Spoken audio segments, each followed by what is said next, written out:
안녕하세요. 오늘은 교회의 잊혀진 플레이리스트에 대해 한번 깊이 파고 들어볼까 합니다.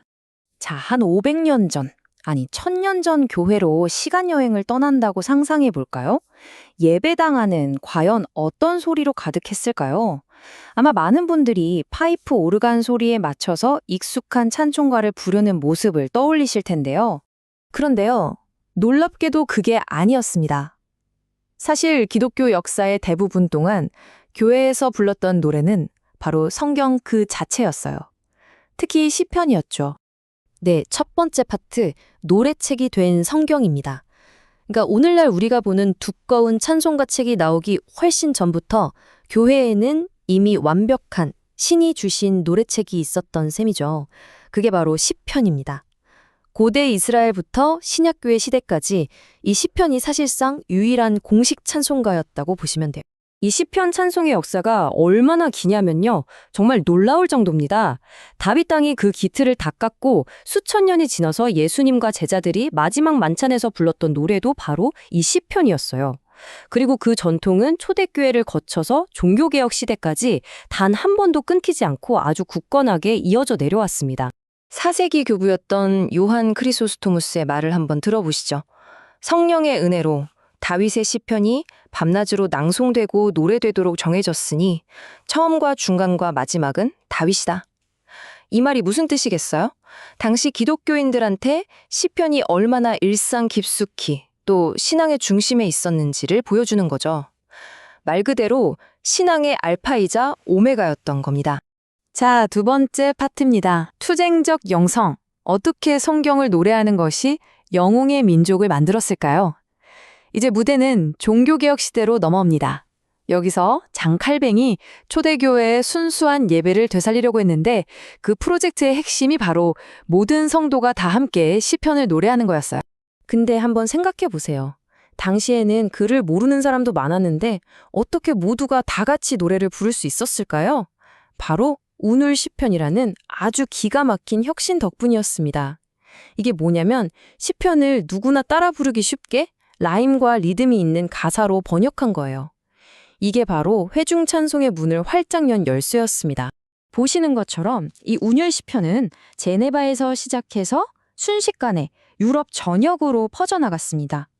그리고 결국에는요, 메이플라워 호를 타고 대서양을 건너서 북미 대륙에서 인쇄된 최초의 책, 바로 베이 시편과가 탐생하기에 이릅니다.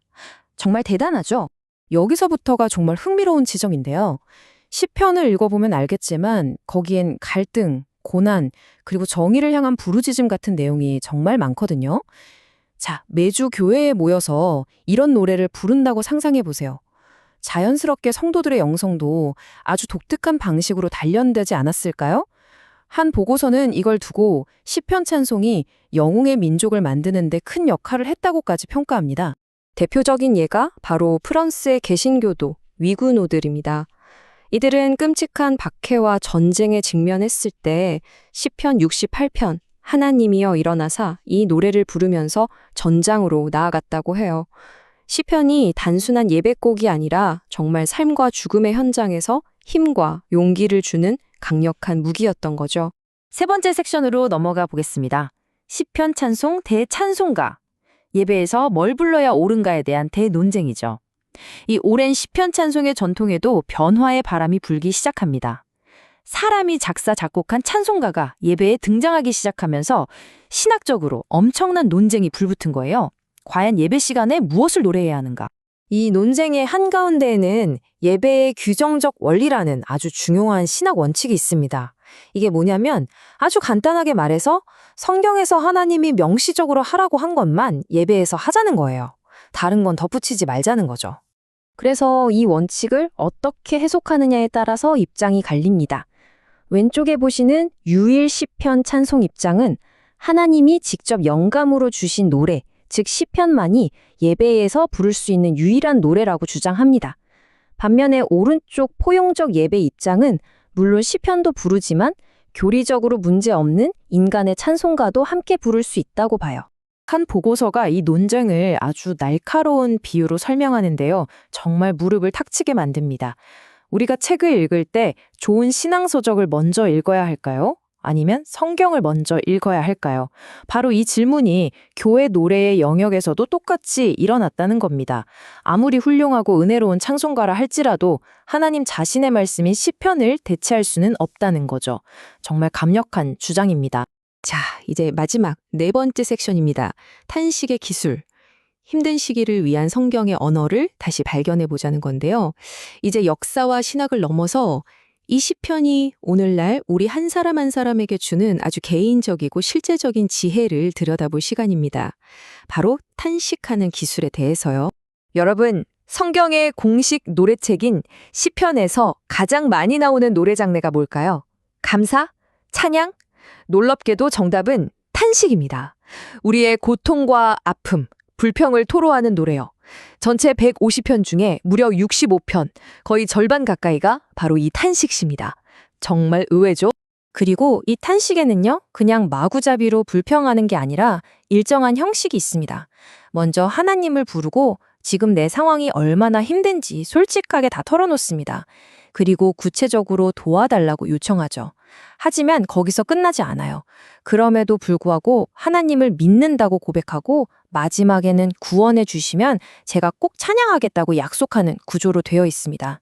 이건 단순한 불평이 아니라 아주 잘 훈련된 신앙의 기술인 셈이죠. 여기서 우리가 꼭 기억해야 할 핵심이 있습니다. 우리는 보통 탄식하거나 불평하면 내가 믿음이 없나 봐 이렇게 생각하기 쉽잖아요. 그런데 성경은 정반대로 말합니다. 이 고통을 해결해 줄 수 있는 분은 오직 하나님 한 분뿐이라는 깊은 믿음이 있을 때만 할 수 있는 가장 정직하고 용감한 신앙 표현이라는 거예요. 한 성경 연구소에서는 탄식을 계시로 들어가는 관문이라고까지 표현합니다. 무슨 말이냐면 우리가 우리의 아픔을 솔직하게 하나님 앞에 다 꺼내놓을 때 바로 그 힘든 상황 속에서 일하시는 하나님을 더 깊이 만나게 되는 문이 열린다는 뜻입니다. 항상 긍정적이어야 한다. 불평하면 안 된다. 이렇게 끊임없이 요구하는 문화 속에서 우리는 살고 있죠. 어쩌면 그래서 우리는 성경이 가르쳐주는 이 신성하고도 정직한 탄식의 기술을 까맣게 잊어버린 건 아닐까요? 이 고대의 플레이리스트가 오늘 우리에게 던지는 어쩌면 가장 중요한 질문일지도 모르겠습니다.